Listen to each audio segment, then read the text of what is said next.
Hello mga kaiklabu! Ito na nga yung ating cake number 2. Ang naisip ko ang gawin dito is crema di fruta cake. Gagawa muna tayo ng custard mixture. Meron nga tong egg yolk, granulated sugar. Kapag nga nailagay na natin yung sugar, kailangan natin ito halu-haluin. Naglagay na rin ako dito ng vanilla extra at maglalagay rin tayo dito ng cornstarch. So kapag nga nailagay na natin yung ating cornstarch, halu-haluin muna natin to ulit. Naglagay rin ako dito ng evaporated milk pero hindi ko inubos. Konti lang yung nilagay ko. At naglagay na rin ako dito ng unsalted the butter. By the way, lulutuin natin tong custard mixture in a medium heat lang.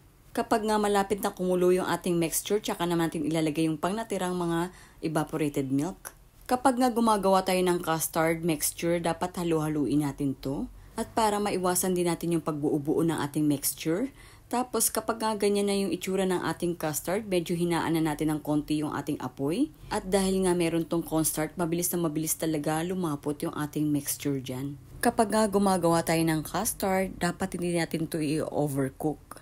Yung sakto lang. Kapag nga ganito na yung ating mixture, kukunin lang nga natin to at iti-transfer lang natin.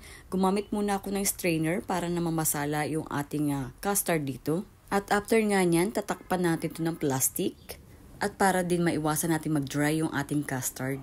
Dito nga sa cake natin, naglagay din tayo dito ng plastic. Bali yung gilid lang dahil nga lalagyan nga natin to ng custard. Hinalo-halo ko nga muna yung ating custard dyan at bago nga natin ilagay dito sa ating cake. Kapag nga nailagay na natin yung ating custard, kailangan lang natin to pakinisin. Yung pinakaibabaw lang ng ating custard. At pagkatapos nga nyan, ilagay muna natin to sa refrigerator ulit. Para naman sa toppings ng ating crema di fruta, meron nga tayo ditong 1 can na fruit cocktail. Separate lang natin yung syrup nito. Dito nga sa ating cake, tsaka naman natin ilalagay yung ating fruit cocktail. Bali, uubusin lang natin yung lahat ng fruit cocktail dyan hanggang sa mapuno yan. At pagkatapos dyan, set aside muna natin to at gagawin na nga natin ulit yung ating gelatin. Ito yung ating syrup na kanina galing sa ating fruit cocktail. Naglagay rin ako dito ng 1 tablespoon na gelatin powder. Lulutuin lang natin to hanggang sa kumulo yung ating syrup. By the way, nagdagdag nga pala ako dito ng 1/3 cup na water. Kapag nga okay na nga yung ating syrup dito at kukunin na nga natin to, tapos ilalagay na nga natin dito sa ating pinaka-toppings sa ating cake. Kaya maganda talaga na may plastic yung gilid ng ating cake. At pagkatapos nga natin mailagay yung ating gelatin syrup, tsaka naman natin to ibabalik ulit sa refrigerator.